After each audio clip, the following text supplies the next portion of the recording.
Hello friends, स्वागत करते हैं अपने YouTube channel A to Z pharmacy GK में। और आज के इस वीडियो लेक्चर में हम आप डिस्कस करने वाले हैं D pharma second year pharmacology से ऐसे प्रश्नों के बारे में जो 2024 के एग्जाम मतलब कि इस बार एग्जाम में पूछे जा सकते हैं।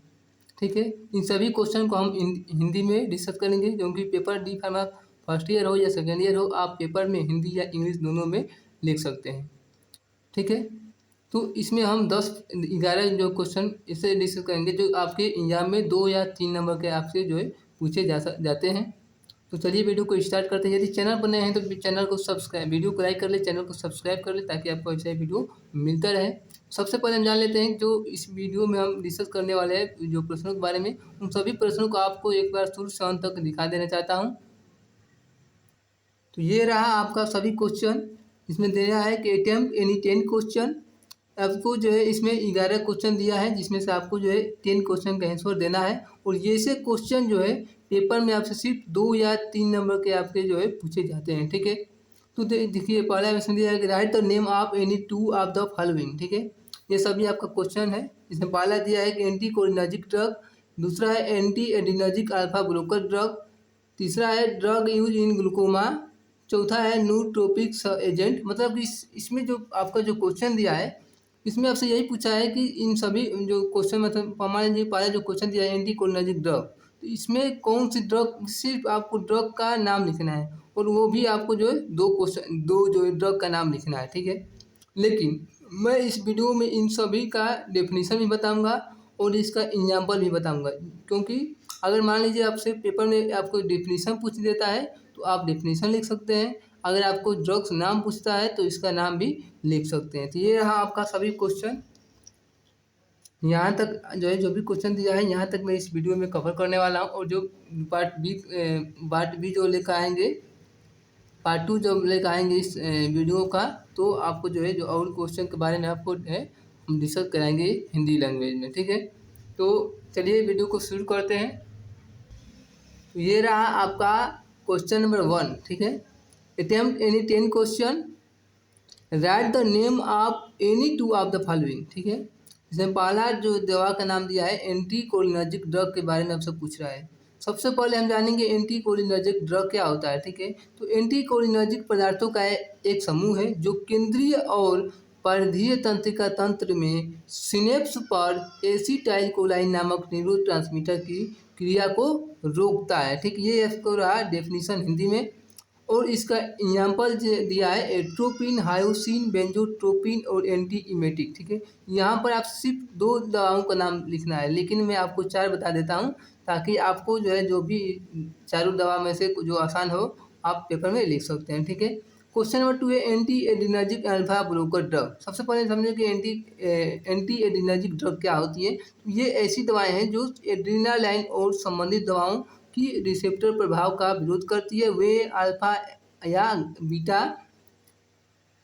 या दोनों अल्फा और बीटा एड्रीनर्जिक रिसेप्टर पर प्रतिरत करती है। ठीक है, अब समझेंगे अल्फा एड्रीनर्जिक ब्लॉकिंग ड्रग्स क्या होती है। ये दवाएं बीटा रिसेप्टर्स के माध्यम से मध्यस्थों को प्रभावित किए बिना अल्फा एड्रीनर्जिक रिसेप्टर के माध्यम से मध्यस्थता वाली एड्रीनर्जिक प्रक्रियाओं को रोकती है। यह आपका रहा एग्जाम्पल डोक्साजोक्सिन, टेराजोक्सिन, प्राजोसिन और फेनोक्सीएमिन। ठीक है, क्वेश्चन नंबर 3 है कि ड्रग इन ग्लूकोमा। ठीक है, सबसे पहले हम समझेंगे ग्लूकोमा क्या होता है। ठीक है, ग्लूकोमा एक आँख की समस्या है जो ऑप्टिक तंत्रिका के क्षतिग्रस्त होने के कारण दृष्टि हानि कारण बनती है। ठीक है, ये क्या होता है, ऑप्टिक तंत्रिका जो खराब होने से हमारे जो आँखों से जुड़ी दृष्टि हो जाती है या आँखों से कम दिखाई देने लगती है। ठीक है, यदि इलाज न किया जाए तो ग्लूकोमा अंधापन का कारण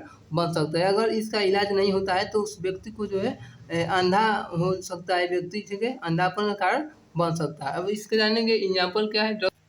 अगर मेरी कोशिश जो है अच्छी लगी तो वीडियो को लाइक जरूर करिएगा। एग्जाम्पल है कि एग्जाम्पल ऑफ ग्लूकोमा मेडिकेशन। ठीक है, आपका एग्जाम्पल है टीमोलोल, बीटाक्सोलोल, एसिटाजोलामाइड और पिलोकार्पिन। ठीक है, चौथा क्वेश्चन है न्यूट्रोपिक एजेंट। ठीक है, ये क्या होता है न्यूट्रोपिक एजेंट। सबसे पहले हम समझेंगे न्यूट्रोपिक क्या होता है, ठीक है। न्यूट्रोपिक पदार्थों का एक वर्ग है जो मस्तिष्क के प्रदर्शन को बढ़ावा दे सकता है। उन्हें कभी कभी संज्ञान बढ़ाने वाले या स्मृति बढ़ाने वाले पदार्थ कहा जाता है।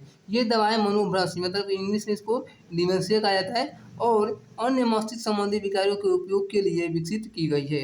न्यूट्रोपिक क्या होता है इंग्लिश में समझ लेते हैं कि nootropic is a compound that increase mental function including memory loss, motivation, concentration and attention, ठीक है।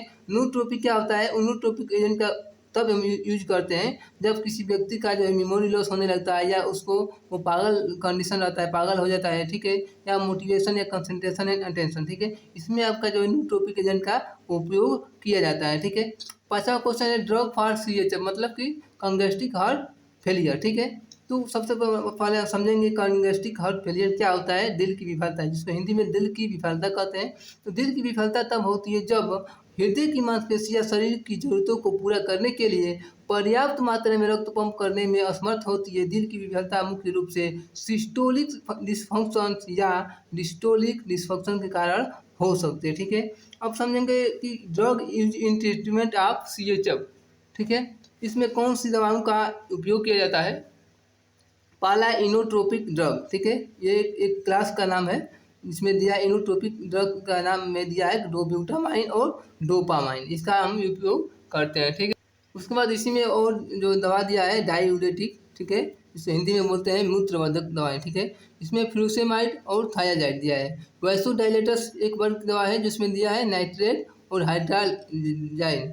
उसके बाद से बीटा ब्लोकर्स में दिया है मेटोप्रोलोल और बिसोप्रोलोल, ठीक है। आपका अगला क्वेश्चन नंबर जो है 6वां है एंटी प्लेटलेट ड्रग क्या होता है, ठीक है। सबसे पहले समझेंगे हम कि प्लेटलेट्स क्या होती है, ठीक है। प्लेटलेट ड्रग क्या होता है, ठीक है।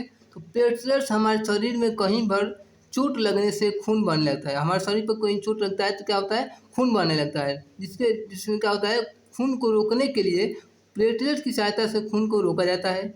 इसमें जैसे क्या होता है, हमारा जो ब्लड होता है, ब्लड में 3 प्रकार का जो है कंपोनेंट पाया जाता है, WBC, RBC और प्लेटलेट्स। जिसमें प्लेटलेट्स का क्या रोल होता है, ब्लड क्लॉटिंग। जब किसी व्यक्ति का हाथ कट जाता है तो खून बहने लगता है, ठीक है। तो खून बहने लगता है तो उसमें देखे होंगे कि खून बहते बहते उस समय बाद जो है वो खून जो है थक्का जमने लगता है। उस थक्का जमने का जो मेन कारण है वो प्लेटलेट्स है। प्लेटलेट्स के कारण जो है खून बहना बंद हो जाता है। लेकिन अब आगे समझेंगे कि एंटी प्लेटलेट ड्रग, एंटी मतलब एंटी लग गया मतलब कि उसका डेफिनेशन ही उल्टा हो गया, ठीक है।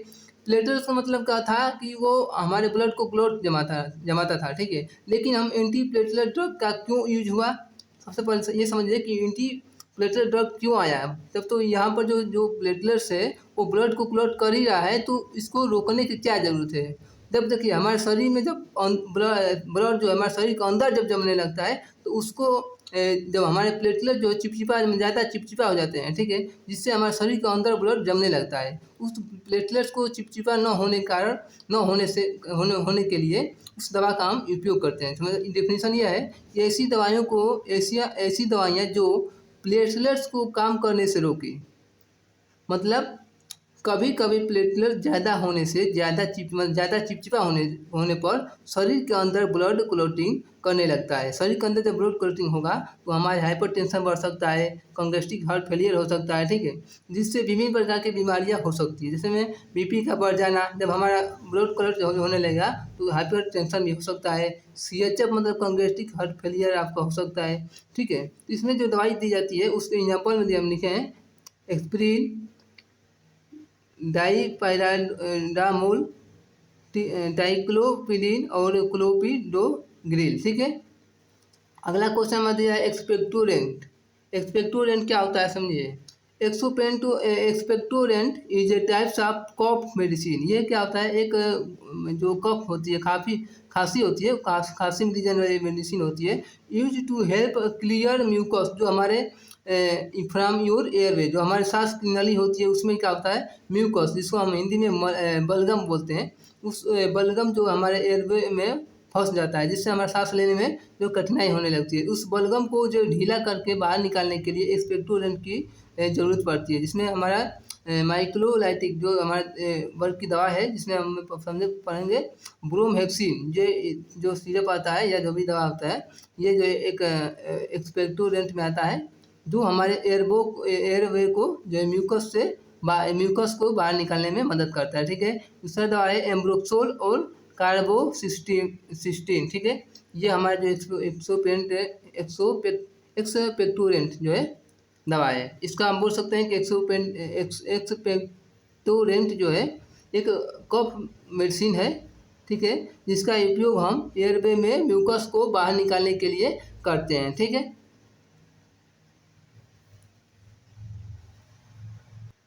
अगला क्वेश्चन है डायूरेटिक ड्रग। ठीक है, सबसे पहले समझेंगे कि डायूरेटिक क्या होता है। कि मूत्र उत्पादन को बढ़ावा देने वाली दवाओं को डायूरेटिक ड्रग कहते हैं। एक प्रकार की दवा जिसके कारण गुर्दे अधिक जो है मूत्र बनाते हैं। एक प्रकार की दवा जिसमें मतलब डायूरेटिक क्या होता है कि एक हमारा जो है जब हमारे गुर्दे अधिक मूत्र बनाने लगते हैं तो उसको जो है बाहर निकालने के लिए डायूरेटिक का काम करता है। ठीक है, इसमें एग्जाम्पल है फ्यूरोसेमाइड। ठीक है, अब हम समझेंगे कि डायूरेटिक क्यों दिया जाता है। ठीक है, मूत्रवर्धक का उपयोग क्यों करते हैं हम लोग। देखिए, पेशाब में कमी, ओलिगोरिया, कम मूत्र उत्पादन के लिए जिसकी चिकित्सा शब्द है। मतलब कि देखिए, जब पेशाब की कमी को हम ओलिगोरिया बोलते हैं। ठीक है, ये जो है यदि आपको कोई रुकावट है तो काफ़ी आपकी किडनी मूत्र का उत्पादन तो कर रही है। अगर आपकी जो है किडनी जो है आपकी मूत्र का उत्पादन कर रही है लेकिन आप उसे बाहर निकालने में सक्षम नहीं है। ठीक है, यदि आपको पेशाब नहीं आ रहा है तो आपको गुर्दे, हृदय और फेफड़ों की बीमारी हो सकती है। ठीक है, तो उस दवा में जैसे मान लीजिए देखिए डायूरेटिक ड्रग क्या होता है, समझिए एक बार समझिए। सबसे पहले समझेंगे हम डायूरेटिक क्या होता है। डायूरेटिक मतलब कि मूत्र उत्पादन को बढ़ावा देने वाली दवाओं को डायूरेटिक कहते हैं। ठीक है, जब हमारे शरीर में मान लीजिए किडनी का काम क्या है, मूत्र में बनाना, मूत्र बना रहा है। ठीक है, लेकिन हम उस मूत्र को बाहर निकालने के लिए सक्षम नहीं है तो उस दवाओं का उपयोग करते हैं जो हमारे शरीर से मूत्र बाहर निकले। तो उस दवा को जो है डायूरेटिक ड्रग नाम जाना जाता है, जिसका एग्जाम्पल है फ्यूरोसेमाइड। ठीक है, एंटी डायूरेटिक ड्रग क्या होता है, इसका भी प्रभाव मूत्रवर्धक के विपरीत होता है। ठीक है, ये दवाएं मूत्र की मात्रा को कम करती है, खासकर डायबिटीज रोगी में। ठीक है, जब किसी डायबिटीज मरीज होता है उसमें जो है बार बार पेशाब लगता है। ठीक है, तो बार बार पेशाब लगता है तो उसको रोकने के लिए हम एंटी डायूरेटिक ड्रग का उपयोग करते हैं। ठीक है, जो डायूरेटिक था वो मूत्र को बढ़ावा दे रहा था, लेकिन जो एंटी डायूरेटिक ड्रग है उस मूत्र पेशाब को जो है कम कर रहा है। तो मतलब कि एंटी डायूरेटिक ड्रग जो होता है उसमें उस व्यक्ति में हम उपयोग करते हैं जो खासकर डायबिटीज रोगी में करते हैं, क्योंकि डायबिटीज जो रोगी होता है उसको बार बार पेशाब लगता है। ठीक है, उस बार बार पेशाब को रोकने के लिए हम एंटी डायूरेटिक ड्रग का उपयोग करते हैं। तो इसमें आपको जो है एग्जाम्पल है डोस्पेरेडिन, डेस्मोप्रेसिन, लाइप्रेसिन और टर्मीप्रेसिन। ठीक है, अगला क्वेश्चन है एंटी डायरियल ड्रग। सबसे पहले समझेंगे हम एंटी डायरिया क्या होता है। सबसे पहले समझेंगे क्या होता है डायरिया क्या होता है। ठीक है, देखिए, डायरिया को दस्त के रूप में जाना जाता है। यह एक बीमारी है जो आपको सामान्य की तुलना में अधिक मल पास कराती है। ठीक है, अगर आप बार बार मल करते हैं तो वो उसे हम डायरिया या दस्त के रूप में जानते हैं। ठीक है, तो एंटी डायरिया ड्रग क्या होता है, ये वे दवाएं होती है जो बार बार दस्त होने से बचाती है। जब आपको जो है दस्त बार बार होने लगता है उसमें हम एंटी डायरिया ड्रग का उपयोग करते हैं, जिसका एग्जाम्पल है लोप्रामाइड, डाइफिनोक्सिलेट और डिफेंसोसिन। ठीक है, अगला क्वेश्चन है anti histaminic drug. Anti histamine को कम या ब्लॉक करते हैं, इसलिए वे एलर्जी के लक्षण को रोक देते हैं। ये दवाएं मौसमी, घर के अंदर और खास एलर्जी सहित विभिन्न प्रकार की एलर्जी के लक्षणों को दूर करने के लिए अच्छा काम करती है। ये दवाएं H1 रिसेप्टर पर हिस्टामिन के कार्यों का प्रतिस्पर्धी रूप से विरोध करती है। मतलब इस एक लाइन में समझिए कि एंटी हिस्टामिन ड्रग क्या होता है। जब आपको जो है एलर्जी के कारण कोई रोग होने लगता है, जैसे मान लीजिए कोविड-19 के कारण जो है आपको फीवर होने लगा। ठीक है, कोई एलर्जी कारण कोई रोग हो गया तो उसमें हम एंटी हिस्टामिन ड्रग का प्रयोग करते हैं, जिसमें हमका एग्जाम्पल दिया है डाइफेनहाइड्रामाइन, प्रोमेथाजिन, क्लोरफेनारामाइन, सिट्रजिन, लिवोसिट्रजिन। ठीक है, अगला क्वेश्चन, एंटी मलेरियल ड्रग क्या होता है? कि ये दवाई मलेरिया को दोबारा होने की रोकथाम उपचार के लिए किया जाता है। मलेरिया 4 प्रजातियों के कारण होने वाला रोग है। पहला होता है प्लाज्मोडियम फाल्सीपेरम, दूसरा है पी वेलेक्स, तीसरा है पी मलेरिया और चौथा है पी ओले। ठीक है, इसका एग्जाम्पल आप देख सकते हैं, इसका आप स्क्रीनशॉट ले सकते हैं। ये रहा आपका क्वेश्चन का जो लास्ट क्वेश्चन था, एंटी मलेरिया ड्रग तक हमने बताया था कि आपको जो एंटी मलेरिया ड्रग तक आपको बताऊंगा। इसके बाद हम 10 से 12 क्वेश्चन देख लेते हैं एमसीक्यू, जो इस बार 2024 के एग्जाम में आ सकते हैं। ठीक है, क्वेश्चन नंबर 1 है कि which tissue has the greatest capacity to biotransform drug. ठीक है, ये ऐसे जो है क्वेश्चन 2024 के एग्जाम में पूछे जा सकते हैं, तो इसको ध्यान से देखिएगा। इसको हिंदी प्लस इंग्लिश दोनों में लिखे हैं। ठीक है, जिससे आपको ज़्यादा से ज़्यादा समझ में आए। लेकिन एक बार आप ध्यान रखिएगा कि जो एग्जिट एग्जाम होने वाला है डी फार्मा सेकेंड ईयर का, जिसका डेट भी आ चुका है, अक्टूबर महीने में होगा, 6 से 8 अक्टूबर के बीच में होगा। तो उसमें दिया था कि उस प्रश्न में जो है आपको जो आपसे जो है इंग्लिश में ही क्वेश्चन पूछेगा। ठीक है, तो मैं यहाँ पर दोनों में लिख दिया हूँ। इसमें इस बार जो 2024 का एग्जाम होने वाला है, उसमें तो आपको हिंदी पर इंग्लिश दोनों मिल जाएगा, लेकिन जो एग्जिट एग्जाम होने वाला है उसमें जो हिंदी नहीं मिलेगा। तो इसका जो आप याद करते रह जाए, इसको ऐसा करिएगा कि आपको जो है एग्जिट एग्जाम में इंग्लिश में क्वेश्चन समझ में आ जाए। ठीक है, तो चलिए शुरू करते हैं। इसमें दिया है कि किस ऊतक में दवाओं को जैव रूपांतरित करने की सबसे बड़ी क्षमता है? जैव रूपांतरित करने की सबसे बड़ी क्षमता है। ऑप्शन दिया है लीवर, लंग्स, किडनी, स्टमक। ठीक है, इसका राइट आंसर आपका जो है लीवर होगा। ठीक है, क्वेश्चन नंबर 2 है, who is the father of Indian pharmacology? भारतीय औषध विज्ञान के जनक कौन है? इसका राइट आंसर आपका जो है क्वेश्चन नंबर 2 का right answer option number B पर हो जाएगा। डॉक्टर आनंद चोपड़ा जो है फादर ऑफ इंडियन फार्माकोलॉजी है। ठीक है, question number 3, treatment of myasthenia gravis usually started with? Myasthenia gravis का उपचार आमतौर पर शुरू होता है। Option A neostigmine, option B edrophonium, option C donepezil और ऑप्शन नंबर डी है टेक्रीन। ठीक है, इसका आपको जो बताना है, इसका right answer option number A होगा नियोस्टिमाइन। ठीक है, क्वेश्चन नंबर 4 है,